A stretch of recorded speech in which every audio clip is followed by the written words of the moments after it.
Bienvenue dans Artistes à nu, l'émission qui vous plonge au cœur des vies et parcours des artistes qui marquent leur époque. Aujourd'hui, nous allons découvrir Sidiki Diabaté, héritier d'une lignée prestigieuse de griots maliens. Virtuose de la kora, chanteur, rappeur et producteur, il incarne un pont entre tradition et modernité. Son nom porte une histoire, mais aussi une immense responsabilité. Dans ce documentaire, nous allons explorer sa vie en 10 chapitres captivants, depuis son enfance à Bamako jusqu'à son dernier album Kora Lover sorti le 22 novembre 2024. Vous découvrirez ses premiers pas, ses collaborations, ses succès et ses épreuves. Installez-vous confortablement, abonnez-vous, laissez un like et dites-nous en commentaire quel moment vous a le plus marqué. Préparez-vous à plonger dans un univers où la kora dialogue avec le rap et l'afropop. Ce voyage révèle l'histoire d'un artiste qui a su transformer un héritage ancestral en un langage universel. Chapitre 1. Les racines griotiques. Sidiki naît en 1992 à Bamako dans une famille de griots et de korafola. Son père, Toumani Diabaté, est un maître de la kora mondialement reconnu. Son grand-père, également Sidiki Diabaté, a marqué l'histoire de la musique malienne. La musique est pour lui une vocation dès le plus jeune âge. Il apprend à jouer de la kora tout en observant les techniques de son père. Les contes et histoires familiales nourrissent sa créativité. Il touche aussi au chant et à la composition dès l'enfance. La maison familiale devient un espace d'expérimentation musicale constant. Chaque note de kora est un apprentissage et un hommage aux ancêtres. Bamako lui offre ses premiers studios et rencontres musicales. Il comprend rapidement que son nom implique une grande responsabilité.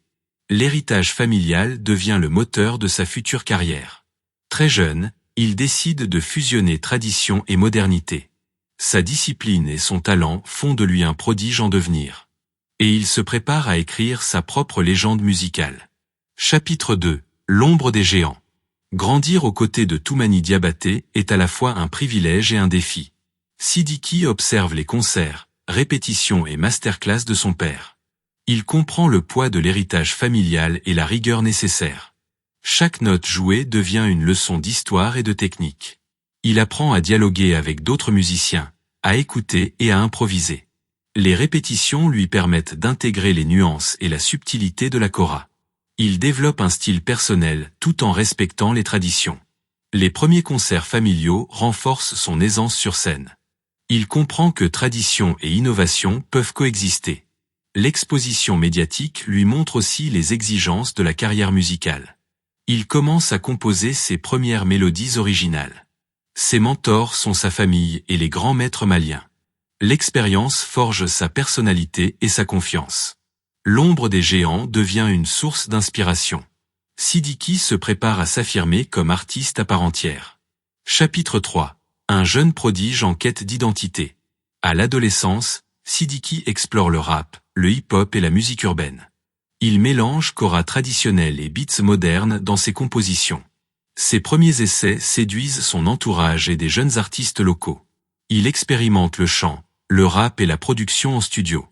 La fusion entre tradition et son moderne devient sa signature. Les répétitions publiques lui permettent de tester son style et sa présence scénique. Il jongle entre respect des racines et recherche de nouveautés. Chaque morceau devient un équilibre entre modernité et héritage. Sa curiosité musicale l'emmène à travailler sur des collaborations locales. Il développe sa créativité et son sens des mélodies. La jeunesse malienne commence à reconnaître son talent unique. Il apprend à composer, arranger et produire ses morceaux. Ses compositions commencent à circuler sur les réseaux et radios locales. Il prend confiance en ses choix artistiques et sa vision musicale. Et il prépare son entrée sur la scène internationale. Chapitre 4. Génération Rap et Respect. En 2008, Sidiki rejoint le collectif Génération Rap et Respect, qui réunit de jeunes talents maliens. Leur objectif est de sensibiliser la jeunesse avec un rap positif et porteur de valeurs. Sidiki y apporte sa maîtrise de la kora et son sens des mélodies. Le collectif gagne rapidement en popularité grâce à des concerts et clips percutants. Il développe sa capacité à produire et arranger des morceaux. La fusion entre tradition et urbanité devient plus affirmée. Les répétitions et échanges artistiques nourrissent sa créativité. Chaque performance renforce sa confiance et sa présence sur scène. Les fans commencent à le reconnaître comme un prodige de la musique malienne. Cette période lui permet aussi de créer ses premières compositions solo. Le collectif devient un tremplin pour sa future carrière internationale. Sidiki comprend l'importance de collaborations solides. Il travaille son style, ses textes et sa musicalité. L'expérience forge son identité et prépare la suite de sa carrière. Et il se positionne comme un artiste innovant dans la scène urbaine. Chapitre 5. La consécration avec Toumani et Sidiki, 2014. En mai 2014, Sidiki enregistre avec son père l'album Toumani et Sidiki. Ce projet célèbre le dialogue musical entre deux générations de Diabaté. Chaque morceau montre la maîtrise et la complicité entre père et fils. L'album reçoit une nomination aux Grammy Awards dans la catégorie Meilleur album de musique du monde. Cette reconnaissance internationale installe Sidiki sur la scène mondiale. Les critiques soulignent la finesse, l'élégance et l'équilibre des compositions. Les concerts en Afrique et en Europe renforcent sa visibilité et son aura. Il gagne en maturité, compréhension de la scène et technique instrumentale. L'expérience lui permet aussi d'affirmer son identité musicale propre. L'album devient un jalon clé dans la discographie familiale. Le public découvre un artiste capable de moderniser la tradition. Chaque performance live devient une leçon d'histoire et d'émotion. Sidiki prouve qu'il est plus qu'un héritier, il est un créateur. Cette période marque le début de sa carrière solo internationale. Et il prépare son envol vers de nouveaux projets. Chapitre 6. Diabatéba Musique Vol. 1 et la scène moderne, 2016. Le 8 janvier 2016, Sidiki sort son premier grand single Fais-moi confiance, suivi de Inyanafi de Bena. Quelques semaines plus tard, le 11 février 2016, il dévoile C'est bon. En collaboration avec Iba One et Niska, un tube qui conquiert toute l'Afrique de l'Ouest. La même année paraît son album Diabatéba Musique Vol. 1, mélange d'afropop et de kora moderne. Le projet séduit rapidement la jeunesse malienne et la diaspora. Les morceaux combinent percussions, beats urbains, chants et kora. Sidiki s'affirme comme artiste complet, chanteur, rappeur et producteur. La création du label Diabatéba Musique permet d'expérimenter de nouvelles sonorités. Les clips circulent sur YouTube et les radios africaines, renforçant sa popularité. Les concerts deviennent des événements majeurs et fédérateurs. Chaque morceau est travaillé pour toucher un large public.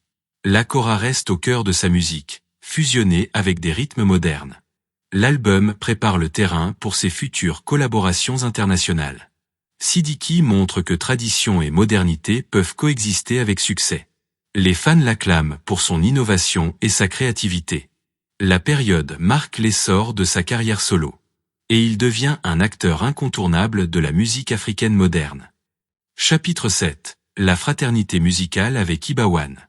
Sidiki Diabaté et Iba One forment l'un des duos les plus marquants du rap malien. Leur rencontre se fait naturellement dans les studios de Bamako. Iba One apporte le flow rap percutant, Sidiki la kora et les mélodies. Après plusieurs collaborations locales, ils signent en 2016 leur premier grand succès commun avec le titre « C'est bon », qui rencontre un énorme succès au Mali et en Afrique de l'Ouest. Les concerts et festivals les voient en duo incontournable. Ils travaillent sur plusieurs projets et clips, renforçant leur complicité artistique. Chaque morceau raconte leur culture et leur expérience personnelle. Leur alchimie en studio permet improvisation et créativité. Les médias et fans les considèrent comme pionniers du rap mandingue. Même lors des tournées internationales, leur connexion reste forte. Les titres « Wayé » et « Double » deviennent des hymnes pour la jeunesse. Leur collaboration prouve que kora et rap peuvent dialoguer sans compromis. Ensemble, ils symbolisent l'unité et la force de la nouvelle génération. Les fans suivent chacune de leurs productions avec enthousiasme. Et leur duo reste un modèle de créativité et de réussite. Chapitre 8. L'épreuve judiciaire, 2020. Le 21 septembre 2020, Sidiki est arrêté à Bamako suite à des accusations de violence. L'affaire fait rapidement le tour des médias maliens et africains. Il est placé sous mandat de dépôt le 24 septembre 2020. La situation provoque débats et réactions dans la société et la diaspora. Des rassemblements de soutien se tiennent dans plusieurs quartiers de Bamako. Les fans et collègues manifestent leur solidarité tout en restant prudents. Les médias internationaux couvrent l'affaire avec un ton factuel.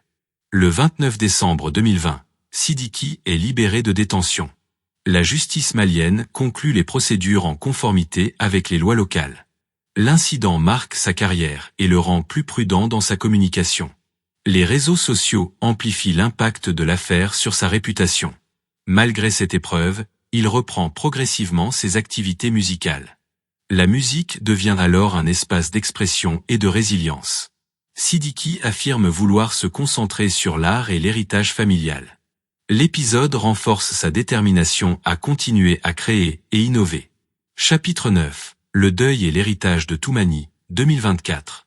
En juillet 2024, Toumani Diabaté décède à Bamako à l'âge de 58 ans. Le monde musical rend hommage à un maître de la kora et à un innovateur légendaire. Sidiki perd non seulement un père, mais aussi un mentor et un partenaire de scène. L'album Toumani et Sidiki, 2014, devient un témoignage précieux de leur complicité. Des hommages affluent d'Afrique, d'Europe et du monde entier. La communauté musicale souligne l'importance de la lignée Diabaté. Sidiki prend conscience de sa responsabilité pour transmettre l'héritage familial. Les concerts et tournées incluent désormais des moments dédiés à la mémoire de Toumani. La kora reste l'axe central de sa musique et de sa transmission. Son écriture et sa composition deviennent plus méditatives et introspectives.